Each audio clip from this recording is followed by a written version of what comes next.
Bonjour et bienvenue dans cette nouvelle vidéo de Draw My Economy. Aujourd'hui, on va voir comment les candidats à la présidentielle veulent vous donner du pouvoir d'achat. Yvon Anchier s'est marié 2 fois. 2 échecs. La première s'est barrée, la deuxième est restée. Yvon est en train de faire ses courses.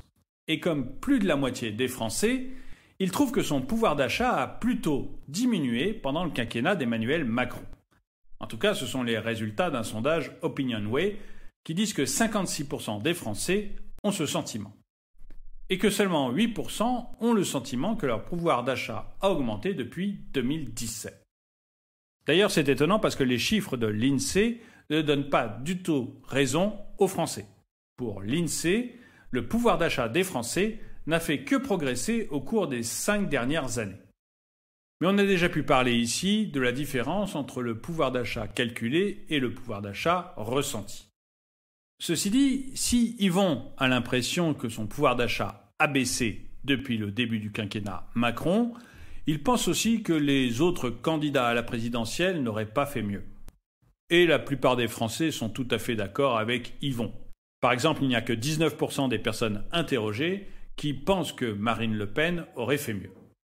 Et encore, quand on prend Marine Le Pen, c'est encore elle qui a le meilleur résultat parmi tous les candidats à 2022.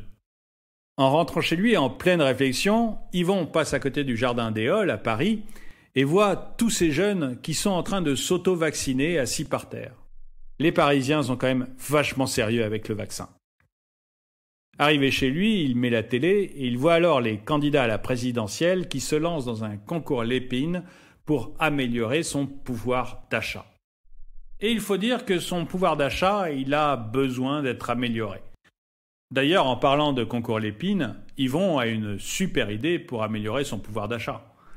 Le SMIC augmente de 2,2% et l'électricité augmente de 10%. Eh bien, la meilleure solution, c'est de se faire payer en kilowattheure. Mais pour revenir aux candidats, je vais vous dire de gauche à droite quelles sont les différentes idées. Alors, les précisions pour le financement de ces merveilleuses idées sont extrêmement faibles, voire inexistantes. Mais chacun semble savoir comment faire pour augmenter votre pouvoir d'achat. Pour Fabien Roussel du PCF, la solution est assez simple. Il faut commencer par augmenter le SMIC de 1 800 € brut. Et puis, il faut que l'État montre l'exemple en augmentant de 30% le traitement de toute la fonction publique. Je ne sais pas trop comment il le finance, mais l'idée est là. Ensuite, il faut organiser une conférence salariale pour augmenter l'ensemble des salaires. Il faut aussi une pension de retraite minimale à 1 200 € mensuels. Et enfin, pour régler les problèmes de l'augmentation de l'électricité et du gaz, il faut nationaliser EDF et Engie et fixer les tarifs. Jean-Luc Mélenchon, lui, est pour une loi d'urgence sociale qui permettrait de bloquer les prix des produits de première nécessité. Et cela inclut les prix de l'énergie et de 5 fruits et légumes. Le SMIC doit être porté à 1 400 € net et il faut un écart maximum de salaire dans les entreprises avec une fourchette de 1 à 20. Enfin, il faut revaloriser le traitement des fonctionnaires et des minima sociaux. Il faut revaloriser les pensions de retraite au niveau du SMIC pour une carrière complète. Il faut créer une allocation d'autonomie de 3 ans pour les 18-25 ans, sous réserve d'une formation qualifiante et sous condition de ressources. Et pour financer tout cela, il faut instaurer une taxe réelle sur les transactions financières. Il faut geler les dividendes des actionnaire et augmenter la TVA sur les produits de luxe. Arnaud Montebourg, lui aussi, veut augmenter le SMIC d'au moins 10%. Et puis, il veut faire un Grenelle sur les salaires pour une hausse générale des salaires, mais différenciée selon les branches. Anne Hidalgo, elle, veut doubler sur l'ensemble du quinquennat les salaires de ceux qui sont en contact avec des élèves. Et puis, elle veut relever les salaires des personnels invisibles, comme les soignants ou les caissières, en s'inspirant d'une proposition de la CGT, c'est-à-dire une augmentation générale de 15%.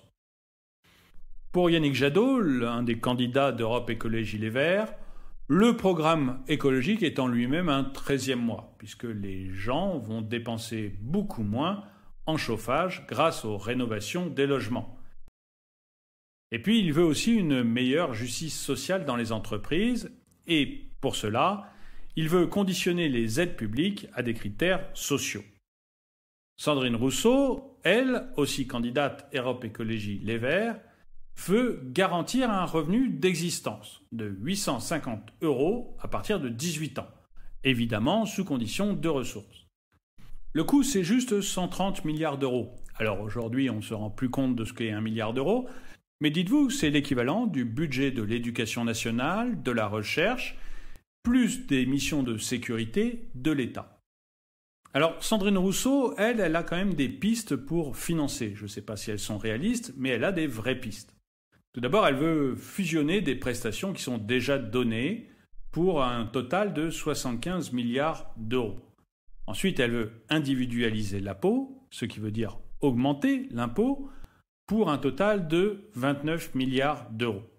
Et puis ensuite, elle veut une augmentation sur la progressivité de l'impôt sur le revenu. Là aussi, ça veut dire augmenter l'impôt, toujours pour 26 milliards. Donc on est quand même sur une augmentation de l'impôt sur le revenu de 55 milliards d'euros. Et pour vous donner là aussi une idée, 55 milliards d'euros, c'est plus que l'impôt sur les sociétés. C'est tout pour la gauche, je vais maintenant vous parler de la droite. Alors, je ne classe pas Éric Zemmour, qui pour le moment n'est pas candidat, et qui, honnêtement, ne parle pas énormément des sujets économiques. Tout ce qu'il dit, c'est que pour l'économie, il ne fera pas la révolution. Les seules choses qu'il propose, c'est une hausse de l'âge de départ à la retraite et une baisse des impôts de production pour les entreprises. Xavier Bertrand, lui, ne s'est pas engagé pour le moment. Il dit qu'il fera des propositions fin septembre, début octobre.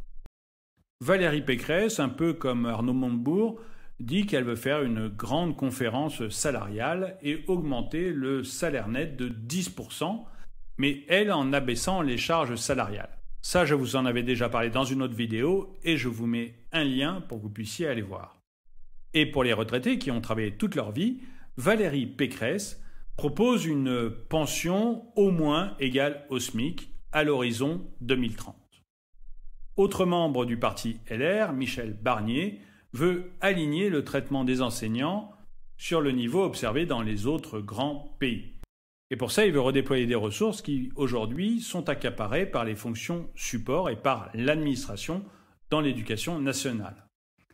Nicolas Dupont-Aignan, de Debout la France, veut augmenter les salaires nets de 10% en diminuant les charges salariales de 30% sur l'ensemble du quinquennat.